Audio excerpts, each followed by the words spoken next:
trustable, dependable playoff superstar, you're a 10. Skip, granted, if you look at what he did prior to him getting to Toronto, he played unbelievable. You like, okay, Giannis is doing it. And then he got to Toronto. They did a great job. This is 2 years ago. 2 years ago. They built the wall. We saw what Miami did. And by the way, Toronto won 4 straight off. Won four straight. But it was an aberration because they turned around and then ended up winning the finals. See, Skip, if we look at a team and they're like, okay, they beat Giannis, and then all of a sudden, they flame out the next round, but that's not what they did. They went on and won it all. So it wasn't like Toronto was a trash team, and they had Kawhi, who many at that time said was a top 2 or top 3 player. So it wasn't like he got beat by a bunch of ragtags. For me, I look at it like this. Giannis is a tremendous player, and it does not matter what he does.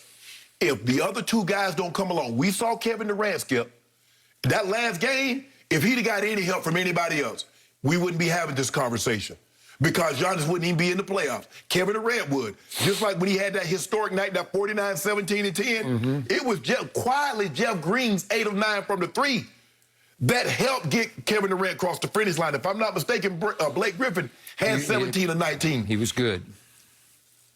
I've seen enough. I know what Giannis is. Yes, Skip, he doesn't have the flair. It's not pretty. See, guys go forward, and we wanted to be like Kobe. The thing where he just letting 3 Steph or Dame or Mike glide through the air, coming up on the one side and his tongue hanging out. Skip, Giannis is never going to be that. His game is never going to be aesthetically pleasing.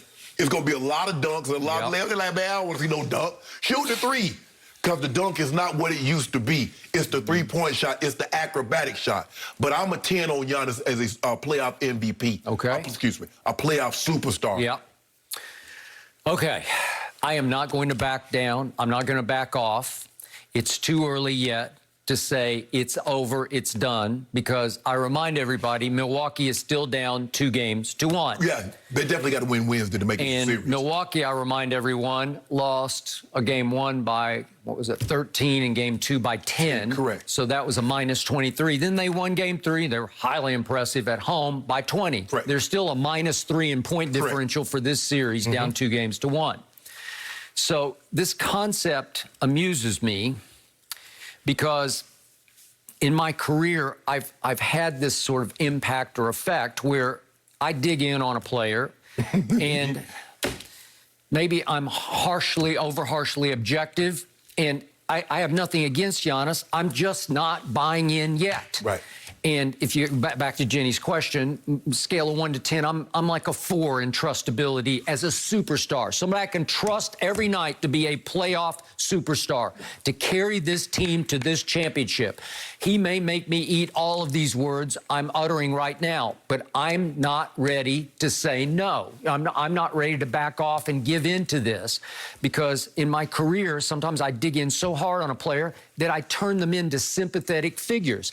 And all I see on media reports that I just get barraged with is, it's time to give Giannis his due. And I feel like a lot of it is aimed at me. Like, it's time to quit slandering this man's name. Right. Well, I'm not slandering his name. I'm just saying, I'm sorry.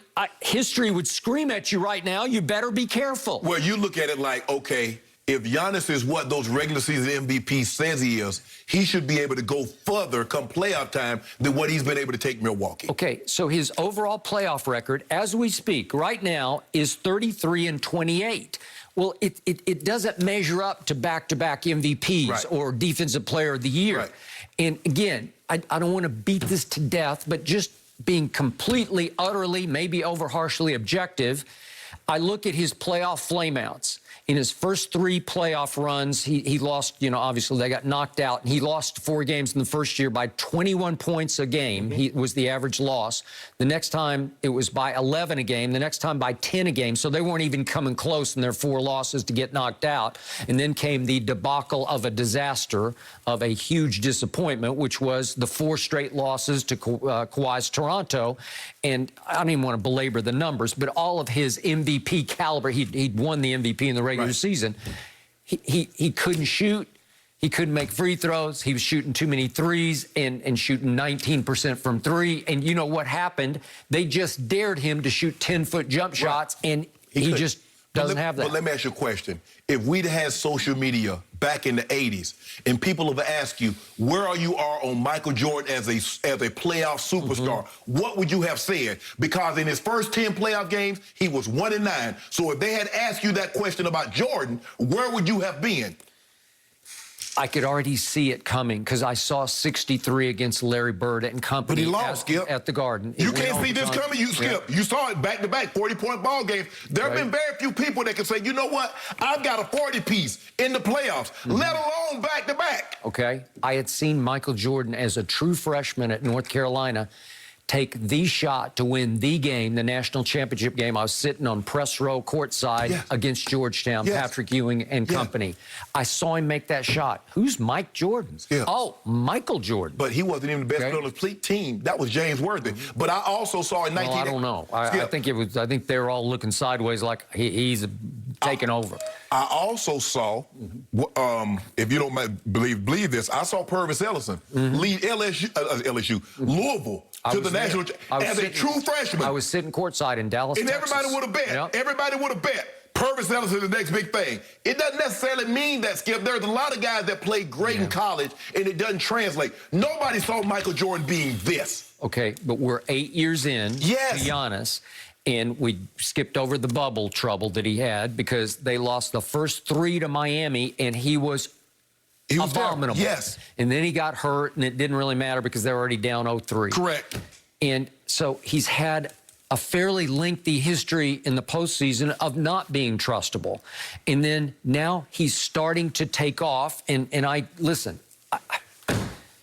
against Brooklyn, James Harden was just, I don't even know why he was out there. He wasn't even trying to score. He wasn't trying to move, and I don't know how bad his hamstring was, but the point was, when he didn't go and when Joe Harris completely disappeared, unless somebody else like Jeff Green or Blake, whoever else stepped up, there are other candidates too, but it was basically 1-on-5. But think about what you just said. You just said if Jeff Green and Blake Griffin, and because Joe Harris basically couldn't throw the ball in the ocean, he couldn't do anything. Well, what about Giannis? When Chris Middleton and when those other guys when he had Bledsoe and he had those other guys when they weren't doing it, you don't see. My thing is, Skip, you don't hold the other superstars to the same standard when they don't play, when their team doesn't win, that you hold Giannis. I saw Kevin Durant by himself single-handedly carry them in Game 5 and in Game 7. No, he didn't, Skip. Yes, he did. It was Jeff Green's 27. Okay, but he put up virtuoso numbers. Yes. Okay, and all the big shots.